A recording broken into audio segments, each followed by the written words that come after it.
আমার বিশ্বাস ইমামে আজম আমার প্রশ্নের জবাব না দিয়ে যাবে না, যাবে না। সমস্ত আলেম ওলামা, সমস্ত ভক্ত মুরিদেরা মাথাটা নিচু করে তাকিয়ে আছেন। কেমনে দেবে, কিভাবে সম্ভব? উনি তো দুনিয়া থেকে বিদায় নিয়েছেন।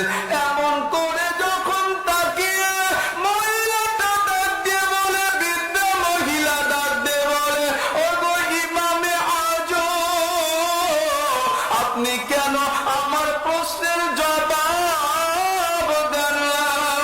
এমন সময় দেখা যায় আল্লাহ পাকের ওলি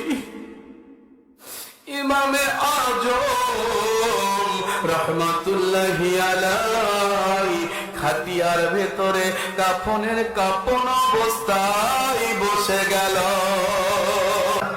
বাবাজিরা আমার, আসল ইমামে আজম সম্পর্কে আর দুটি কথা বলে দিই। কারণ কি, তারা ইমামে আজম ছিলেন, তারা মিলাদের দুশমন ছিলেন না, তারা মিলাদের পক্ষের মানুষ ছিলেন। কোন ইমামে আজম? একজন বৃদ্ধা মহিলা এসে ডাক দিয়ে বলে, ওগো আল্লাহর ওলি ইমামে আজম, আপনি নাকি এই সময়ের সবচেয়ে বড় ইমাম, আপনি নাকি সাহাবীদের সাথে দেখা সাক্ষাৎ করেছেন। হুজুর, আমি আপনার কাছে প্রশ্ন রাখলাম, আপনার মুখের যে দাড়ি মোবারক রয়েছে, এই দাড়ির দাম বেশি নাকি আমার বকরির মুখে যে থুতনাতে পশম থাকে সেটার দাম বেশি? নাউজুবিল্লাহ করবেন না। দেখেন নেকলেসি কোথায় থেকে করে, রসুলের দাড়ির সাথে নেকলেসি করতেছে, রসুলের দাড়ি মোবারকের সাথে দুশ্মনী করতেছে। আজকে দেখতেছেন না, এই যে দাড়ির বিরুদ্ধে কথা বলেছে, আপনার কলিজায় রক্তক্ষরণ হয়েছে। মিলাদের বিরুদ্ধে কথা বলেছিল, কেন রক্তক্ষরণ হলো না? এই সময় রক্তক্ষরণ হতে হবে?